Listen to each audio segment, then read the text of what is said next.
তোরা যুগের শ্রেষ্ঠ সন্তান, আল্লাহর মনোনীত বান্দাকে হত্যা করেছ অন্যায়ভাবে। তোদের প্রভাব প্রতিপত্তি, জুলুম, জাহেল নীতি, অবৈধবাদী নীতি টিকিয়ে রাখার জন্য যুগের শ্রেষ্ঠ সন্তানটাকে অন্ধকার মহলে নির্যাতন করে অন্যায়ভাবে দুনিয়ার থেকে চিরবিদায় করে দিলি। আর জাতির কাছে বলেছ ভাবে মরে নাই, এমনে এমনে মরছে। আল্লাহ রাব্বুল আলামিন কোরআনুল কারীমের ভিতরে জানিয়ে দিয়েছেন, ওরা মুখে বলেছে খেলা হবে, আসলে কি খেলা খেলছে? ওদের খেলা হলো যত জনগণ থেকে, জাতির থেকে, দিনের দায়ীদেরকে, নবী পয়গম্বরদেরকে, উলামা ওয়ারাসাতুল আম্বিয়াদেরকে আলাদা করে ইচ্ছামতো রিমান্ড দেয়া, ইচ্ছামতো নির্যাতন করা, টর্চারিং করা, এরপরে চিরতরে জমিন থেকে বিদায় করে দেওয়াটাই হলো ওদের খেলা, ঠিক কিনা? ওরা ইউসুফ আলাইহিস সালামকে বাবার কাছ থেকে খেলার ঘোষণা দিয়া যখন ওদের মহলে নিয়ে গেল, অন্দর মহলে, সেখানে সব ইউসুফের দুশমন, ওর ভাই বেগার, ঠিক কিনা? এবার সেখানে বলছে নেয়ার পরে ইচ্ছা মতো মাইর আর ঘুষা আর কিল শুরু হয়ে গেল। 10 ভাইয়ের মাইর চতুর্দিক থেকে পড়ে। এবার যখন মারা হলো, মারার পরে তাদের ভিতর থেকে সিদ্ধান্ত হলো, কেউ বলে একবার ফাইনাল দিয়ে দাও, কেউ বলে না কূপের ভিতরে ফালাও। এবার ইউসুফ আলাইহিস সালামকে মারার পরে, নির্যাতন করার পরে আল্লাহ রাব্বুল আলামিন কোরআনুল কারীমের ভিতরে বললেন, ইউসুফ আলাইহিস সালামকে মারার পরে ওরা কি করলো?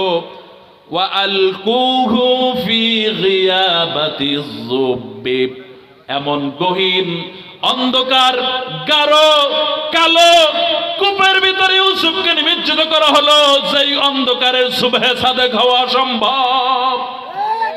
এমন কূপের ভিতরে ইউসুফকে ছেড়ে দিল যেখান থেকে ওঠা আর কোনোদিন সম্ভব নয়। সেখানে ফালানোর পরে এখন জাতির কাছে ইউসুফকে মারছে একভাবে, ইউসুফকে মারছে একভাবে, আর জাতির কাছে এসে বলে না এভাবে মরে নাই, আমনে আমনে মরছে, আছে না নাই?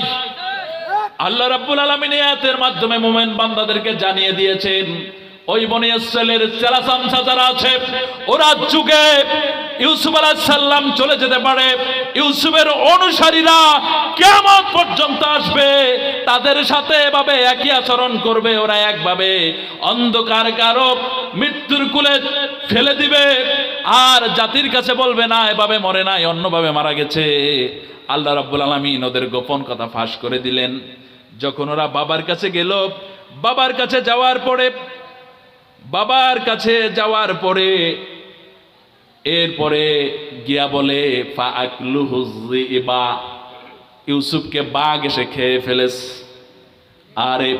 আরে বনি ইসরাইলের জাত, আর ইহুদির জাত, তোরা যুগের শ্রেষ্ঠ সন্তান, আল্লাহর মনোনীত বান্দাকে হত্যা করেছ অন্যায়ভাবে। তোদের প্রভাব প্রতিপত্তি, জুলুম, জাহেল নীতি, অবৈধবাদী নীতি টিকিয়ে রাখার জন্য যুগের শ্রেষ্ঠ সন্তানটাকে অন্ধকার মহলে নির্যাতন করে অন্যায়ভাবে দুনিয়ার থেকে চিরবিদায় করে দিলি। আর জাতির কাছে বলেছ ভাবে মরে নাই, এমনে এমনে মরছে। আল্লাহ রাব্বুল আলামিন কোরআনুল কারীমের ভিতরে জানিয়ে দিয়েছেন, এমনে এমনে মারা যায় নাই, ষড়যন্ত্র করে, চক্রান্ত করে যুগের ইব্রাহিমকে যুগের ইউসুফ করে হত্যা করেছে। ইউসুফের কূপের ভিতরে ফেলে দেওয়ার পরে ওরা ক্ষান্ত হয় নাই, কূপের ভিতরে ফেলে দেওয়ার পরে ক্ষান্ত হয় নাই। ইউসুফের লাশ কফিন যেন কেউ তুলে নিতে না পারে, ইউসুফকে বাগেও খায় নাই, এটা তো প্রমাণ হয়ে যাবে। ইউসুফ কোরা যেভাবে মারছে, যুগের ইউসুফ কোরা যেভাবে হত্যা করেছে, যেই সিস্টেম ওয়েতে ওরা হত্যা করেছে, যদি যুগের ইউসুফকে যদি তাকে ময়না তদন্ত করা যায় তাহলে ওদের গোমর তো ফাঁস হয়ে যাবে। এই জন্য সৈন্যবাহিনী দিয়া কবরের আশপাশে নিক্রুট করে রাখছে যেন কেউ লাশ তুলতে না পারে। এরপরে ইউসুফ আলাইহিস সালামের সাথে একই কাজ করলো।